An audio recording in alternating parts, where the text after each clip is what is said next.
Hello বন্ধুরা, good evening. Welcome back to my channel Nabina Rannabanna. আজকে নিয়ে এসেছি আরও একটা রেসিপি, চিকেন দো পেঁয়াজা। তার জন্য এখানে কড়াইতে 2 চামচ মতো সাদা তেল দিয়ে 1 চামচ গোটা জিরে আর গোটা গরম মশলা ফোড়ন দিয়ে একটা পেঁয়াজ একটা টমেটো কেটে দিয়েছি। পেঁয়াজ টমেটো দিয়ে একটু নাড়াচাড়া করে 2 চামচ আমি আদা রসুন বাটা অ্যাড করে দিলাম। আদা রসুন বাটা দিয়ে ভালো করে 10 থেকে 15 সেকেন্ড নাড়াচাড়া করে গুঁড়ো মশলা অ্যাড করে দিলাম। কাশ্মীরি লঙ্কার গুঁড়ো, হলুদ আর নুন। তারপরে 4 থেকে 5টা কাঁচা লঙ্কা কুচি করে দিলাম। এখানে আমি 1 কেজি মতো চিকেন নিয়ে তাতে হলুদ, লঙ্কার গুঁড়ো আর নুন, তেল দিয়ে ভালো করে ম্যারিনেট করে রেখেছিলাম। এখানে দেখতেই পাচ্ছেন মশলাটা অনেকটাই কষানো হয়ে গেছে, মশলা থেকে জল ছাড়তে শুরু করেছে। এখানে আমি আগের থেকে 10টা কাজু বেটে রেখেছিলাম, সেই কাজু বাটাটা এখানে দিয়ে দিলাম। কাজু বাটা দিয়ে ততক্ষণ নাড়াচাড়া করবো যতক্ষণ মশলা থেকে তেল না ছাড়ছে। এখানে দেখতেই পাচ্ছেন মশলা থেকে তেল ছাড়তে শুরু করেছে। আমি ম্যারিনেট করা চিকেনটা এখানে দিয়ে দিলাম।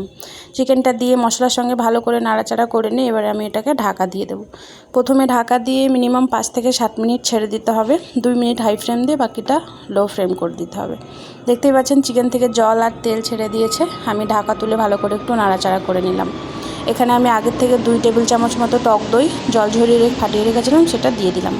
এবারে ঢাকা দিয়ে রেখে দিলাম। পাশে আমি একটা কড়াইতে 1 চামচ ঘি আর 1 চামচ মৌরি দিয়ে সেটাকে একটু নাড়াচাড়া করে 4 থেকে 5টা মতো কাঁচা লঙ্কা আমি দিয়ে দিলাম।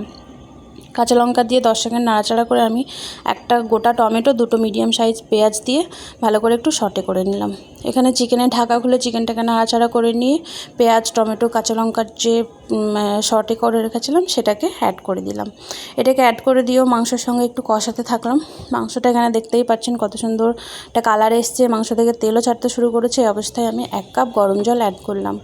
যে কোনো রান্নাতে যদি জল অ্যাড করার প্রয়োজন পড়ে বা গ্রেভি বানানোর জন্য সবসময় গরম জলই অ্যাড করবেন, তাতে কালারটা ভালো হয়, টেস্টও ভালো হয়। দেখতেই পাচ্ছেন কত সুন্দর একটা কালার এসছে। আমি এখানে 1 চামচ মতো গরম মশলা গুঁড়ো অ্যাড করে দিলাম। এটা আমার ঘরে বানানো গরম মশলা গুঁড়ো।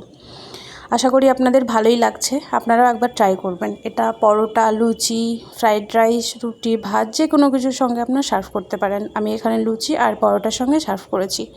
আশা করছি আপনাদের রান্নাটা ভালো লেগেছে। যদি ভালো লাগে প্লিজ চ্যানেলটাকে লাইক অ্যান্ড সাবস্ক্রাইব করবেন, পাশে থাকবেন।